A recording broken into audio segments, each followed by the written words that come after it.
From more than a foot of snow to bitterly cold temperatures, this has been quite the weather week in Illinois. In fact, many are calling for an early spring. Coming up, more on this winter season's first major storm. Stay with us. At Issue starts now.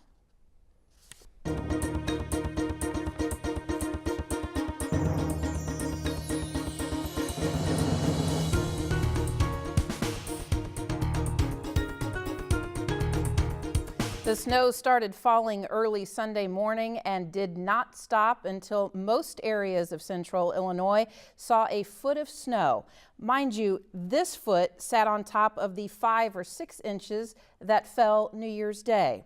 Police agencies all across the area continue to work hundreds of accidents involving stranded motorists. Warming centers are set up for those people and many others without heat.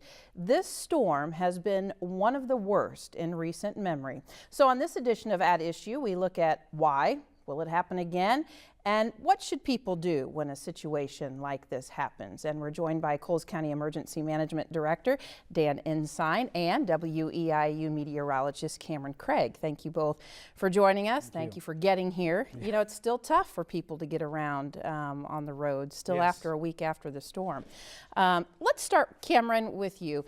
How did this storm develop? You know, what played a part in this storm, and why so much snow, and why the conditions that we experienced Sunday? The first thing that occurred was that we had a slow-moving system. A cold front was in place, and it was angled more to east-northeast to the west-southwest. So it was a nice almost a latitudinal line. And so that allowed for a slow-moving system and for snow to develop and keep falling for more than 12-14 hours. So that was part of it. The cold temperatures were already in place, which allowed for the snow to fall as snow, especially north of the line of 70. I remember contacting you Sunday evening saying, when is it ever going to stop snowing? And you said, how long did it snow? About 12 hours. About 12 hours, it kind of hit and miss, but there was a point between 3:30 a.m. and 10 a.m. where it was just nothing but heavy snow. Visibility was down to less than a mile. What causes that? Why the heavy snow? We have a lot of moisture in place, and so when you've got moisture that's overlaying cold air, then it just falls as snow, and you have a significant amount of snow with that. Now, this particular snow was not heavy as far as moist. It was not a wet snow. It was kind of our standard 1 to 10 inches. So 1 inch of melted precip equals 10 inches of snow, which is exactly what we got. We measured here on campus 1.02 inches of melted precipitation.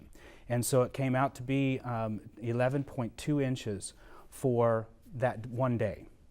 You were watching the forecast very closely, Dan.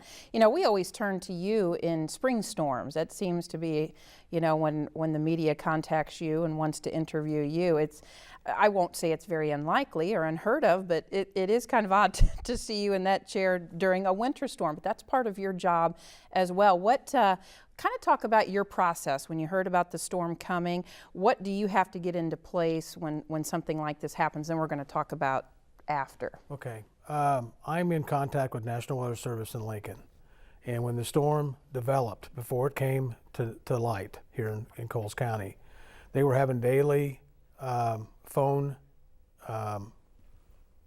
talks with all the EMAs that were in the affected areas, as well as the media, and they were bracing us for what was going to happen, preparing us for what we had to do to prepare the citizens, get the word out. I don't have spotters I put out in this weather. I'm not going to put more cars on the road when the conditions are treacherous and dangerous. I did most of the work from my home because I have all the contacts on my iPhone. I can text, I can email. I was in contact with IEMA Region 9, who is my supervisor, Steve Sims, getting feedback from him on because I've never dealt with storms in this capacity. Generally, when winter hits, my job's done because my biggest time is the other storms.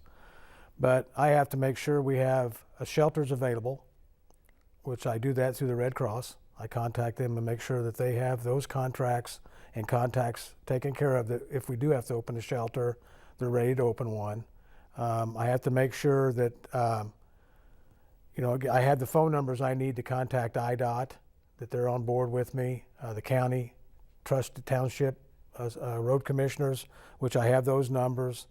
I'm in contact with the fire chief, with the city, to make sure that he has resources that he may need, because I have, when they run out of resources, I'm the resource guy. I'm the one that can go to the state and get more resources. So I'm in contact with them. They were in contact with me. I think that we were well prepared for this storm. I was well prepared for this storm. I don't think the citizens were well prepared for it. And we're going to talk about that, but first, before we move in that direction, Cameron, you got firsthand knowledge of this storm. You are also collect data for the National Weather Service, and as part of your responsibilities, you had to get some of that information from a reporting station that's located on Eastern's campus. Talk about, you attempted to get that, you couldn't because you couldn't get out, but then you had to go out in the elements. Right. So, you talk about beforehand, 4 days before the event actually occurred, to look at the models, and it's saying 1 inch of melted precip. And this is pretty significant for this area. And so I wanted to know exactly how much. And usually students of mine go out and do the observation every night at 6 p.m. Well, it was just a little much, and it was, right. It was a barren land. And I couldn't get out of my vehicle got stuck 2 feet from the curb. So I said, I've got to get this data. So being of my field and dedicated to science, I made the 3-mile round trip trek to the station to do that. And it was kind of scary at first, but I thought, okay, I've got to do this, and I had a determined attitude about it. And so it was quite brisk. Now, in between all the trees and houses, the winds weren't too bad, but when you get out in the open, that's when it got a little bad. And then when I got back to my place, I had frost on my cheeks, and I thought, yeah, I put myself in harm's way. Now, it was nice that there were people out. There were 4 people that came to me as I was making my trek, and they were kind enough to ask for, if I needed assistance. And I said, no, I put myself into the situation. Right. So, is this situation odd? Obviously we're in the winter season, but is it odd to happen? Winter is still young yet. And it's not odd. I look back at some historical events. The blizzard of 1978 is pretty comparable to this particular event, except we were not under a blizzard warning. The wind chills were low, extremely low. We had significant amount of snow. There were reports of law enforcement that were citing people for being out, and they did that during the blizzard of 78. The last time that it got significantly cold here in central Illinois was in 1994, when we had temperatures that bottomed out at -20 degrees, and that would be the overnight low. We didn't get that low, but we did break a record here in Charleston with a -11. The previous record was -10, set in 1924. The snow falls, the sun comes out on Monday, but that's really when, along with the snowfall, that's when the situation really started brewing with, Monday comes around, it's a work week, people have to get to their jobs, they're out on the roads, and that's when, I don't know if chaos is the right word, but there was a significant amount of problems on interstates, highways, county roads. Dan, you've been out in it all week long. Talk about what you saw, what you came across as far as stranded motorists. I wasn't in it. I wasn't in a position to get out in it, but I know those that were, and I was listening to the radio contact the whole time. When people go when they're told not to, and then they get stuck, we're not going to leave them out there to freeze to death. We have a duty, all the emergency responders have a duty to go and try to get them out. The problem is you're putting the responders in harm's way, and that happened a lot. A lot of the command vehicles from the City of Mattoon Fire Department went out to help motorists that were stranded, and they themselves got stuck. And so they had to wait for wreckers to come pull them out. On 3/16, for example, that was our worst I think in the beginning, bottleneck because people were trying to trek from Mattoon to Charleston, and they were getting as far as the stock car track. There's a low area right there where the drifts were really high. They were getting stuck. We sent wreckers out to get them. They got stuck. We sent a snowplow out. He got stuck. We ended up, finally, the city of Charleston snowplow made its way out there and got the road cleared where we could get the people out of their cars and back to Charleston to safety, but we had to leave the vehicles there. So that got to the point where we just had to get 316 closed. If we could stop them from leaving Mattoon, maybe they'd go back home. And so we were successful in getting Route 316 closed at Mattoon and Charleston. Barricades were set up, and people were told on the Charleston side, I believe, if they crossed that barricade and get caught, they would be fined. To my knowledge, as of yesterday, it was still closed because they were trying to get it cleaned up. But they got to get those cars out of there first. I know that on Interstate, I was just going to say the Interstate 57 was snow-packed and ice. And our biggest problem there is we had 3 tour buses between Tuscola and the Charleston exit, Mattoon exit, that ran off the road with people on them. The closest one to Mattoon had 30 travelers. That was basketball players too, one of the buses they were able from to unload Carbondale. them, and they put them in the shelter. We did open the shelter early because of that. We couldn't get the state police to close 57, but they finally did the next day because it was just too treacherous. There were too many people getting stuck and making travel impossible. We did have a bottleneck at Neoga. We had 100 motors stranded at Neoga because 2 semis got stuck in the highway and nobody could pass. And so Neoga set up a shelter at one of the churches there. I don't know which one it was, but it was a church-oriented opening shelter. It wasn't Red Cross. They ended up, they contacted the state, and the governor declared a state emergency and activated the National Guard. And he had to do that to activate the National Guard, and they sent a wrecker from the Mattoon Armory to Neoga, got the cars, they got the 2 semis off the road. They just got them off to open the road up. And I was in contact with that state trooper at about 2:45 Monday morning. And he advised me that he thought he'd have the road open by 5 a.m. You know, it was pretty bad. It really was. County road, I'm sorry, go ahead. I'm just going to say that, you know, it's interesting that, you know, all the warnings go out, all of the information goes out to, you know, the public.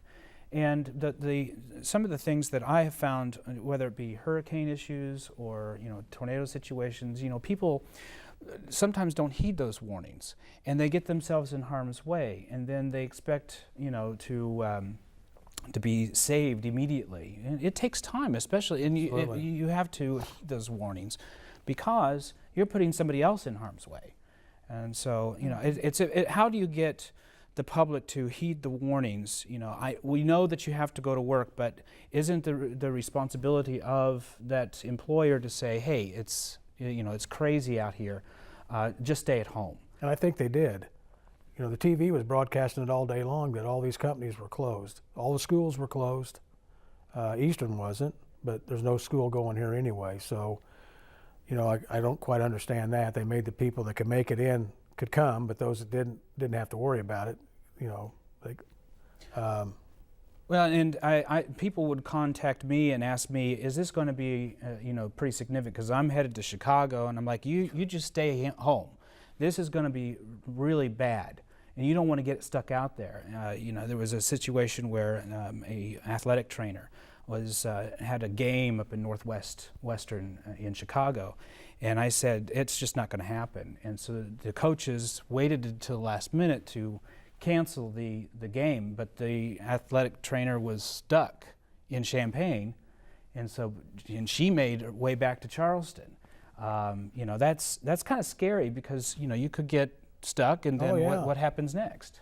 Well, the other issue that arose after the snow stopped falling, I think people thought instantly that the roads would be clear. Yeah. And when you're dealing with temperatures in the -5 to -10 to -16 degrees, not to mention wind chills factor into that, Dan, you can probably talk about materials don't work on roads to melt snow. Salt does not work below 0. They can put sand down, but the wind's going to blow it off. They have the liquid salt, but it doesn't work at that temperature.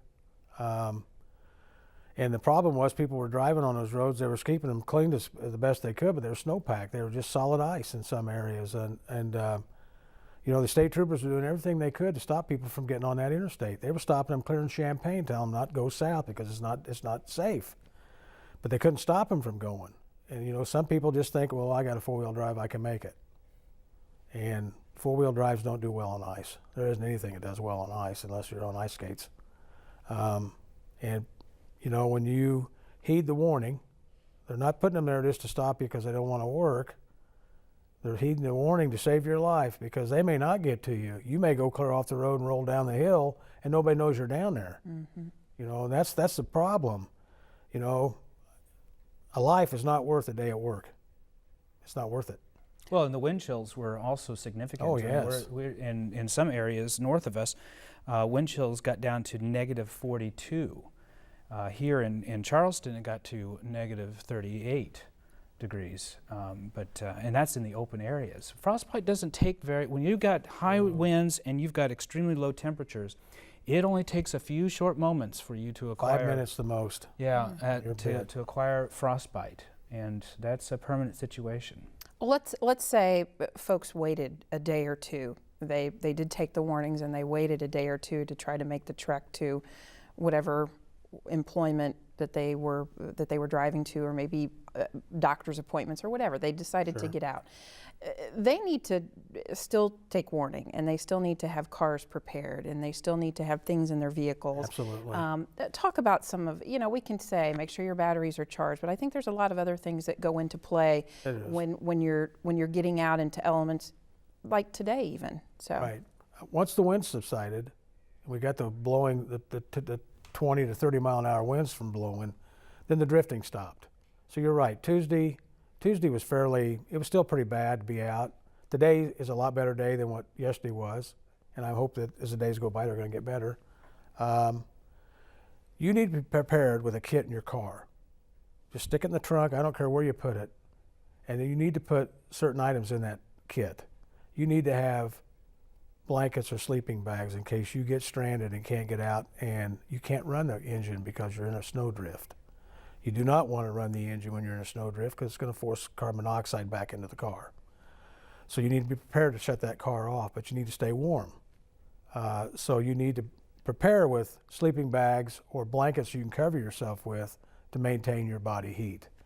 You need water to drink, and you need food that doesn't need to be cooked, like granola bars or fruit or something you can put, you know, this stuff. If you don't have water, we don't want you eating snow because snow will lower your body temperature if you eat cold things. So you need some kind of means to melt that snow to make your drinking water. You need to have the cell phone charged up because that's going to be your means to seek help, because if you're in dire straits and can't get out. So make sure that phone is charged up before you leave. And it'd be nice if you had a battery-powered NOAA radio, weather radio, so you'd know what's going on, you know, so that people around, you know, will know. And in your home, you can prepare a kit, because there's not a guarantee your heat's going to stay on. You may have a power outage, you know. Which I did. Yeah. And a lot of others did too. A lot of people did. The city of Casey, the whole city of Casey was without power, and we couldn't get to them to set a shelter up because the roads were impassable. But they survived. You need to have a lot of blankets. You need to close off rooms you're not using and seal the bottom of the door to keep the heat in the room you're in. Kerosene heaters are good. You can use those. You can use a wood-burning stove. You can use your fireplace. You cannot use a grill that is gas-fired or a charcoal grill to heat your house, because charcoal produces carbon monoxide. And it's a deadly gas that you won't smell. You'll fall asleep and then just pass away. We have an issue with that right now, with people using that, thinking that that's safe for heat, and it's not. And they need to be aware of that.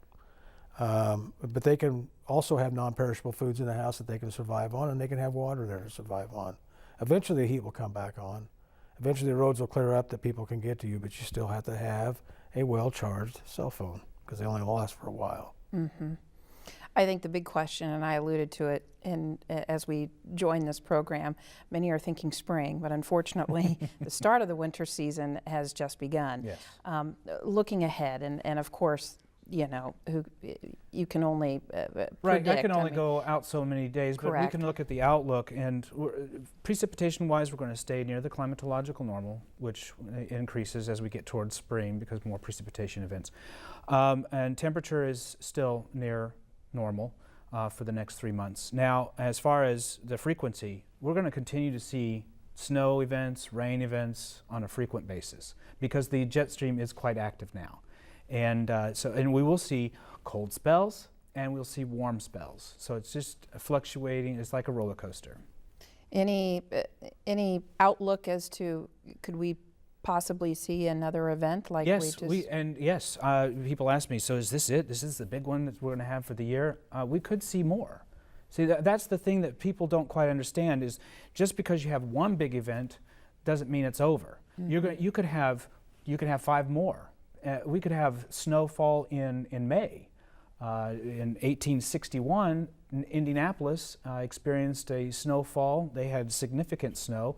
The farmers that put their crops out lost all their crops, so they had to start again in late May. But again, you know, it all depends on what's going on with the jet stream. This jet stream is pretty weak compared to 2012 when it was stronger and bottled up all that cold air in 2012. Mm-hmm. That's why we had those record-breaking temperatures in March of 2012. Now we've got a weaker jet stream, so now we're going to have these tongues of cold air blast through, plunge through to the south. Dan, what can you say to, you know, we touched on it, but I think we really need to hit the message home to people now that we've just witnessed this. When a weather event like this happens, what is the best advice that you can say to residents? You know, I was having a conversation with somebody within the last couple of days, and I think we all, in some shape or form, are like this, but we don't really heed it unless it affects us.